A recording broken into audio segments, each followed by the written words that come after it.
Kaya hindi natin pa iningin sa Diyos na uminto ang ulan, kundi lumakas pa. Parang tumubo ang mga damo, tumubo ang mga puno, tumubo ang palay, at sana tumubo pati ang aking buhok.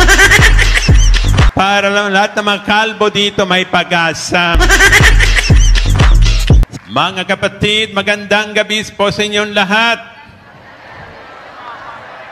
Natutuwa ko na nandito kayong lahat kahit umuulan. Malakas ang panantayan ng mga El Shaddai dito sa loob ng simbahan. At lalo pa ng mga nasa labas. Totoo ang sinabi nila, mga brother ng kapatid ng El Shaddai, ay nagsisimba kahit kailan. Rain or shine. Umulan man at o umaraw. Puriin natin si Yahweh El Shaddai. Kasi napansin ko, sa ibang simbahan, punong-puno ang simbahan sa Tag-Araw. Pero kakaunti nagsisimba tag-ulam.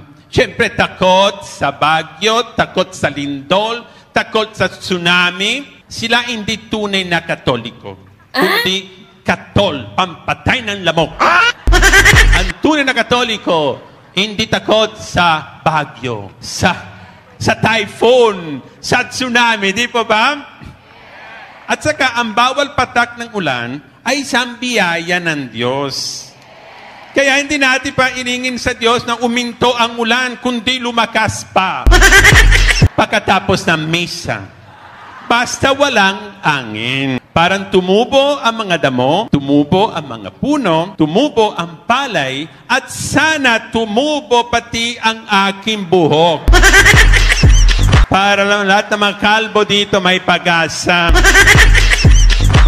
Sa mabuting balita natin ngayon, tinanong si Jesus ng isang abogado, isang lawyer. Ingat po tayo sa mga lawyer. Lagi sila nagtatanong ng mga nakakalitong tanong. May lawyers ba dito? Hindi lahat.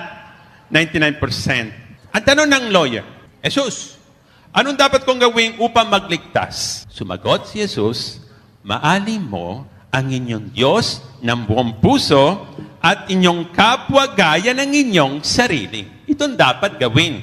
Mga kapatid, gusto ba maligtas? Anong dapat gawin? Mahalin nating ang ng buong at ang ating kapwa gaya ng inyong.